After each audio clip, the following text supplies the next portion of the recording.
Welcome back to Turning Hard Times into Good Times. I'm your host, Jay Taylor, and I'm really pleased to have with me again Daniel McAdams of the Ron Paul Institute for Peace and Prosperity. Welcome, Daniel. Thanks so much for having me back, Jay.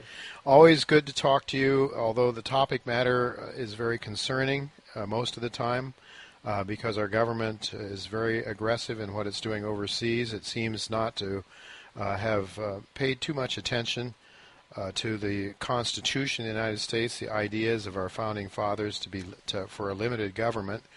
In fact, our government seems to be getting more and more aggressive overseas all the time, and within our borders too, as far as that goes. But that's what we like to talk to you about more is the geopolitical issues and America's foreign policy. So I'd like to start by asking you to talk a little bit about a feature article on the Ron Paul Institute for Peace and Prosperity today, titled "End Torture, Shut Down the CIA" by Ron Paul. Give us the contents of that, if you would. Tell our listeners what Ron is saying here in this article. Sure, it's really interesting. You know, this European Court of Human Rights discovered or found that Poland was guilty in allowing the U.S. to rendition prisoners that had held who are now in Guantanamo. They were renditioned to Poland, where they were subject to torture by the CIA. And so the European Court has ruled that Poland has to pay each one of these two gentlemen somewhere in the neighborhood of $130,000. Mm-hmm. So, you know, here is the U.S.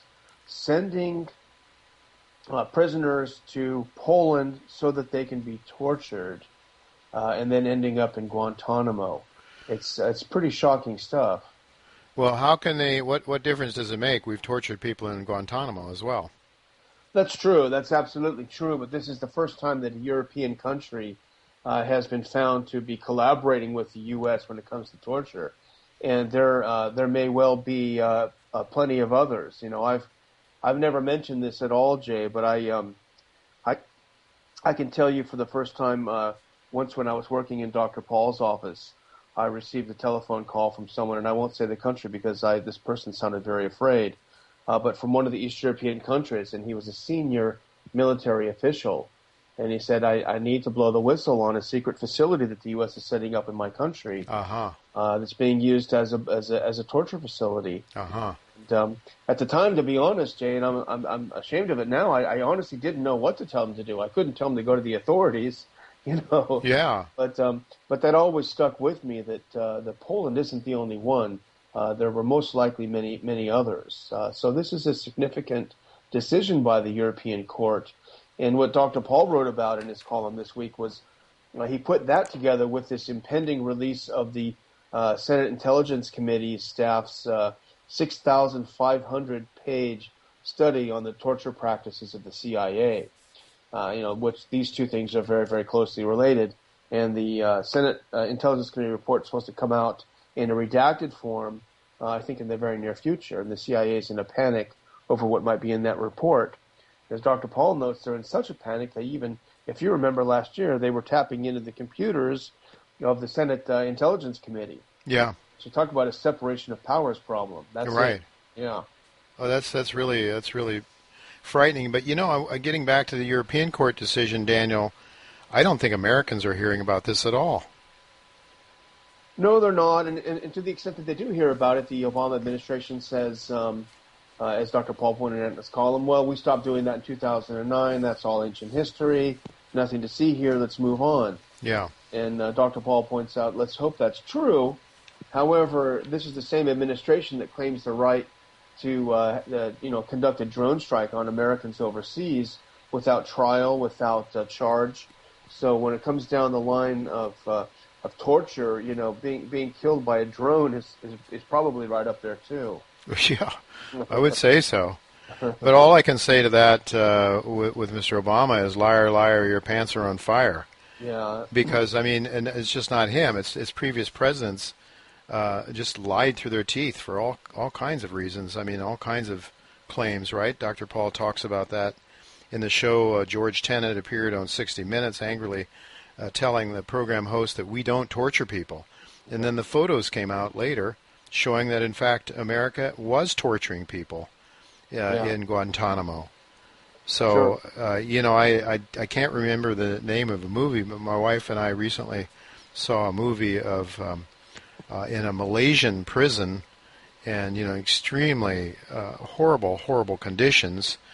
And this guy was being held because somehow I guess he had some drugs on him or something, and you don't do that in those countries. And they were going to hang him, and it was just the conditions of it. But they were torturing him to try to find out who his buddies were, and who was supplying him, and who else might be involved in the drug dealings that were going on. But I just had to think, the kind of conditions. We didn't used to think of ourselves as being like that, but Guantanamo is no day at the beach. I mean, it's a pretty rough place with the pictures you see anyway of it. Sure. And remember that a lot of these guys committed no crimes, and the U.S. has already admitted that they are not guilty of any crimes. Some of them were denounced by rivals, rival tribes, for various reasons. And so the U.S. knows that plenty of the people that had been held there were guilty of nothing, yet they were still being held and are still being held indefinitely.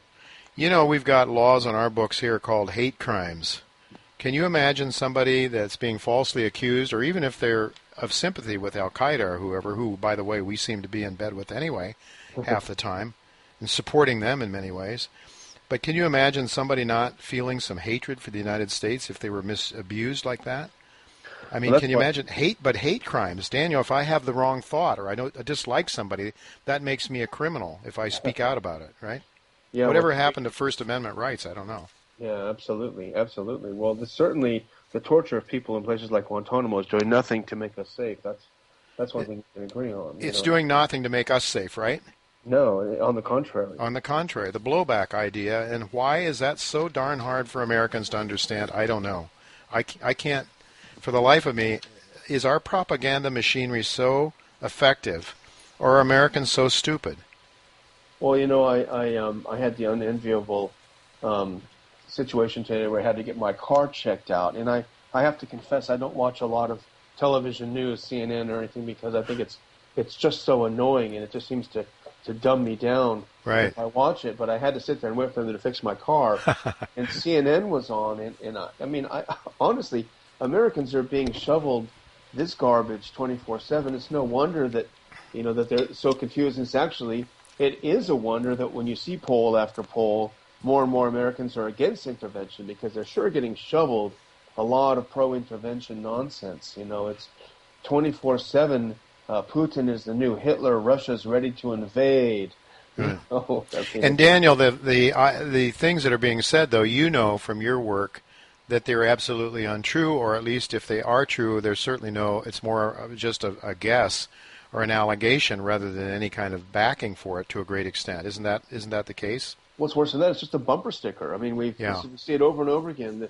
They seem to, hopefully they're underestimating their viewership, but everything is presented as a bumper sticker, 5 words or less. Right. Just repeat it ad infinitum, and it does stick, and that's why people are terrified that the Reds are under our bed again. Yeah, it's the same old. It's I think it was the Nazis that understood or talked about it, or Goebbels or one of the propaganda guys there, that said, if you can tell a lie often enough and people believe it, then they'll believe it's true. So I think we're being fed an awful lot of fecal matter, quite frankly. As they say, keep all the Americans down on the mushroom farm, and that seems to be what's happening. Well, you wrote an article, Daniel. The National Journal attacked Ron Paul. Tell us about that. What are they saying about Ron Paul? What are they alleging that Ron Paul is Putin's best friend or something like that? Exactly, and this is such a low. I mean, it's just so typical of what has happened over the decades, really. But as probably some of your listeners know, Dr. Paul's column from the previous week was basically something like what the U.S. media won't tell you about the crash of the Malaysian airline. Exactly, Daniel, and that's what we talked about on this show. You went over those points. Exactly, and so for simply Ron Paul writing in his column, why don't we wait until we see some evidence before we blame anybody, any side? Right. And for saying that, the National Journal wrote an article, Ron Paul is Putin's new best friend. you know, and it's just incredible. If you go down the article, basically the argument of the so-called journalist Lucia Graves was that Ron Paul is an even more sophisticated propagandist for Putin because he doesn't use conspiracy theories. He sticks to facts. He cautions against taking the word of the government. So he's actually so smooth. He's too smooth. So that's why he really is their best friend. Oh. Well, shame on him. He doesn't use conspiracy theories. Well, if he used conspiracy theories, that's what they'd like because they can try to debunk them. But if he just approaches it like any sane, rational, objective person would, then he's dangerous, right? If he, you know why he in fact is dangerous to these people, because he is searching for the truth, the objective truth. He calls them out. And here's what this woman, this young writer said. This is a quote. With his cool, dispassionate rhetoric, Paul seems to be just about the best voice for Putin's interests anywhere. That's, that's really something. Damned if you do and damned if you don't. And if you go back, as we talked about last week, you read the article, all they said is don't jump to conclusions.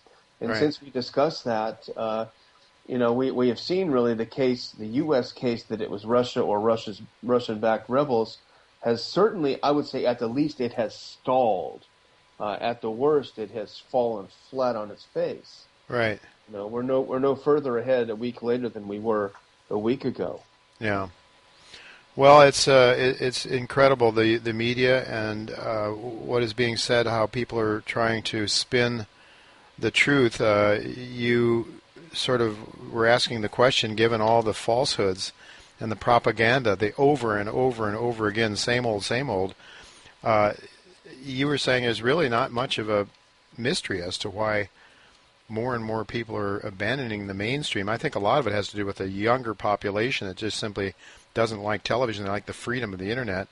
But you even have a lot of people who call themselves libertarians. Yeah. We had an article by my colleague at the Ron Paul Institute this past week. Adam Dick wrote about this so-called libertarian, Austin Peterson, I guess his name is, and he wrote this article saying that Ron Paul is like a Soviet commissar. Oh my goodness! And he needs to stop talking about these things. They really do hate us for our freedoms. And Ron Paul, quote, this is what he said in his podcast. He blames America first. Which is something you would hear from Bill Kristol, or a Michael Ledeen, or one of these guys. So this guy is not a libertarian. Well, he says he is. But we've seen a lot of that in the Republican Party. We've seen, I thought, a lot of politicians coming out and trying to, what would you say, circle the wagon or circumvent the real honest Tea Party people, the libertarians too. I think the Tea Party. Yeah, I mean, I think the Tea Party, the start of it was really free market economics and limited government. That was the idea of it. And then you see all these neocons that sort of jump on the ship, and they want to be a part of it because they see it's gaining some political. And what's the most annoying part, which is really irritating, is, and it's even worse when it comes from people who call themselves libertarian. And that's probably why you see a lot of wolves in sheep's clothing. But this idea that he's blaming America, blame America first. And we ran something on the Ron Paul Institute site. He had a great interview, I think it was on Fox News, where he said, I'm not blaming America, I'm blaming the neocons. Right. Right. It's not average Americans for sure. That's not where the evil is coming from. And especially for so-called libertarians to conflate the American people with the American government, with the U.S. government, is just that's just incredible. That's totally non-libertarian. It's totally the opposite of libertarian. Absolutely, because each individual is important, and the government is supposed to be here to serve us, not the other way around. That's what our founding fathers believed. Well, people are leaving the mainstream media for whatever reason, and they're going to the internet, they're going to the social media. And you had written another article there. I think this was, this is something that you wrote, Daniel. Fixing facts around the policy. Is the U.S. government manipulating the social media? Talk to us a little bit about that. Is there is the CIA and the government propaganda machine now jumping in and trying to provide disinformation on the social media sites now? Is that what they're up to? Facebook and so forth? Sure. Well, what's interesting is that the DARPA, which is the Defense Advanced Research Projects Agency, has spent millions and millions of dollars studying how people communicate with each other on social media, Twitter, Facebook, and YouTube, etc. And according to some different information, including some leaks by Ed Snowden, it turns out that they're not involved in just passively researching how people react, but they're actually posing as posters and putting things out there to see how they can manipulate people's responses. If you remember, a few months ago, Facebook got into a bit of controversy because they were conducting an experiment with their members. I think it was something about posting happy things one day and sad things the other day to see how people would respond. Interesting. And people were upset because they felt like that was kind of a breach of contract in a way, or at least social contract, that they would experiment on their customers or their manipulate exactly mind games and so forth. Yeah, sure. And it turns out that Facebook also has received some grant money from DARPA to conduct these social media research projects. Good fascist economics here. Sure. And so what I did in this short little piece is just to simply speculate, because if people have been following the Ukraine situation over the past couple of weeks, this unbelievable woman called Marie Harf, who is a State Department spokeswoman, and honestly, every time I watch her briefings, I think I'm watching a Saturday Night Live skit. Really? And she even looks like one of the characters on the show at one point or other in the past 20-some years. But she says over and over, they ask her, well, how do you base your claim that Russia shot down the plane? Well, it's based on social media and common sense.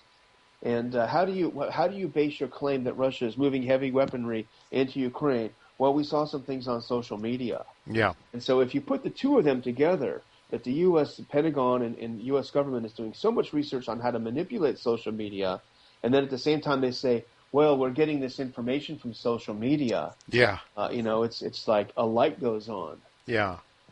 We don't have to prove it anymore. Someone posted it on YouTube, and that makes it a fact. Yeah, it doesn't need to come from New York Times, which of course everybody at least on the left side of the political spectrum believes prints all the news that's fit to print goes into the New York Times, which of course is another big lie. But in any event, or even a satellite. So now if we see it on the social media, it's the CIA is trying to plant its own stories, or whoever's intelligence operatives. Plant their own stories so that they can use that then as showing, since people aren't watching the mainstream media so much, I guess, huh? I guess so, and it's a way of not having to. It's a way of being able to push your view on things without having to prove it. And moving into to a different forum where younger people are, so they can manipulate their thinking. Sure. Well, it's I don't know where it ends. It just goes on and on. It's a sorry state, but we do the best we can in letting people know what's really going on. Of course, as your friend and mine, Jeff Deist, reminded me when Ron Paul was running for president. He said, "Jay, perception is reality in politics," and I think perception is reality now. It becomes a reality, at least in the minds of people, and therefore they react to that what they perceive to be real. And I don't know. It's a mystery, Daniel. What do we do? Yeah, well, I hope people will turn to the Ron Paul Institute for alternative information. Yeah, absolutely. We do our best. We try to challenge this manipulation of the media, this manipulation of even social media, and we try to debunk a lot of these things as much as we can. And of course, for doing that, we're called anti-American and hate America first. Well, it's so absurd, and we love America. That's why we want to debunk these neocons are trying to lie us into another war, which destroys the American economy. It destroys our moral backing. It destroys everything that we value. We're the pro-Americans. They're the anti-Americans. Well, that's true. But, as they say, the first casualty of war is the truth. So, and it seems to me the U.S. government is perpetually at war with somebody. I don't know why Americans can feel threatened when it's not Putin that's shutting down the sea lanes or trying to shut down the sea lanes of the Chinese.